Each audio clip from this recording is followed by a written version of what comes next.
Oh boy, cold and dreary weather. We know it. They're called the winter blues. So sometimes it's bigger than just the blues. Is it a type of depression called seasonal affective disorder? Where Dr. Amanda Parrish with Cone Health Behavioral Health Services is here, and we're going to talk about this. So let's just talk about how normal it is to feel a little depressed this type of year, especially since we just had 2 weeks of snow and stuff. Yes, it is very normal to feel a little bit more down and depressed this time of year. As many as 20% of Americans really feel like lower energy and lower moods in the winter months, and that's what we call winter blues. So that in itself is fairly normal, especially when you're stuck at home with all this snow that's been going on.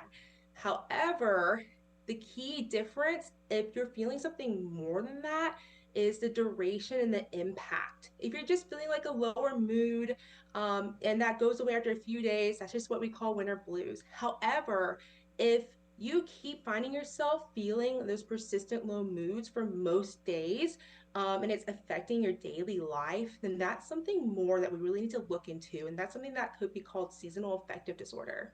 All right, so let's talk about that some because I know there's some people who use like lights and all kinds of stuff to help their seasonal affective disorder. Let's just define what it is and then what we can do about it.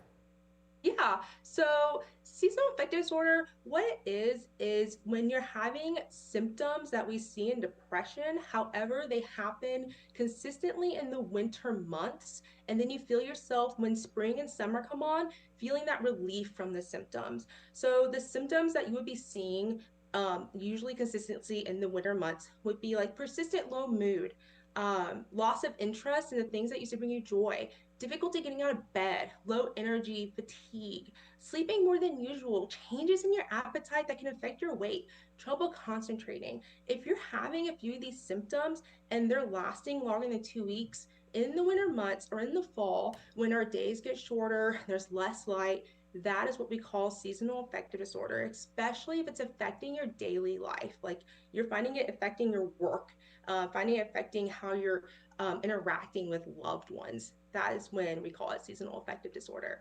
Yeah, it's more than just a tough Monday after Super Bowl Sunday. It's like 2 weeks, like what you said. There is a duration of time.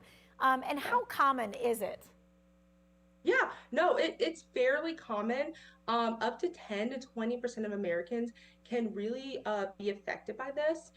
That's when, they have the winter blues and just keeps going on and on.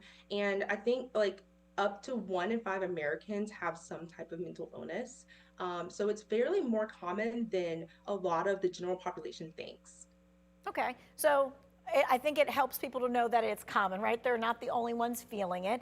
But let's talk about maybe some of the differences between what some of those symptoms are for adults and maybe for kids, or maybe some of them are similar. I don't know. Yeah, no, that's a very important question. The symptoms in adults versus children can look quite different. So in adults, it's a lot of the symptoms that I had said earlier. We often see like the persistent low mood, loss of interest, low energy, sleep changes, difficulty concentrating. In children, the symptoms are more behavioral. You would, instead of like the low mood or sadness, you would see increased irritability. You'll see children are more sensitive to criticism. You'll see like a social withdrawal. A key clue for us as physicians, when we're looking at these symptoms in children, are changes in school performance, changes in their grades. That's a key clue to lock us in. Children don't always have the words to describe how they feel, so changes in behavior are often the first clue for parents and caregivers. Okay. So if we're having these kinds of things, what kind of steps can we take to help those? Because it's not enough to just say, well, it'll be over soon. That's Yeah. not good enough. Yeah, that is definitely not good enough. The first step, the first most important step is awareness. You need to pause and check in with yourself. Am I feeling more down than usual?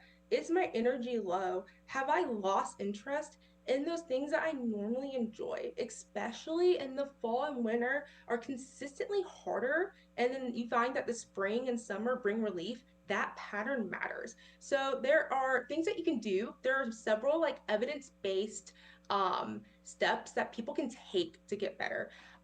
With seasonal affective disorder, One of the key parts of the diagnosis is that there's less daylight in the winter months than there are in the summer months. So, one of the things that you can really do to help you start feeling better is trying to spend more time outdoors. Even if it's cloudy outside like it is right now, spending that time outdoors really still you get that daylight.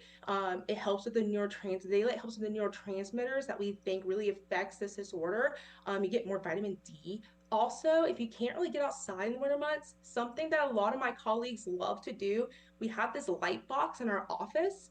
And what a light box does is that it gives you those like lux, the daylight. It gives you that daylight that you're really missing. And how you would do that is you can spend $20 to $40 on Amazon, buy a light box, and you would use it about 30 minutes each morning before 8 a.m. Have it about 2 feet away from you, and that will give you that daylight that you're missing. Some other steps that we can really do, you can stay physically active. Even seasonal affective disorder or not, even if you're just feeling low, exercise is very important for mental health. It's one of the most powerful natural antidepressants. Even gentle movement, like walking, can significantly improve mood. Other really quick things you can do: prioritize your sleep, reduce your stress. Anything that can really help with just your mental health is what we can do towards seasonal affective disorder.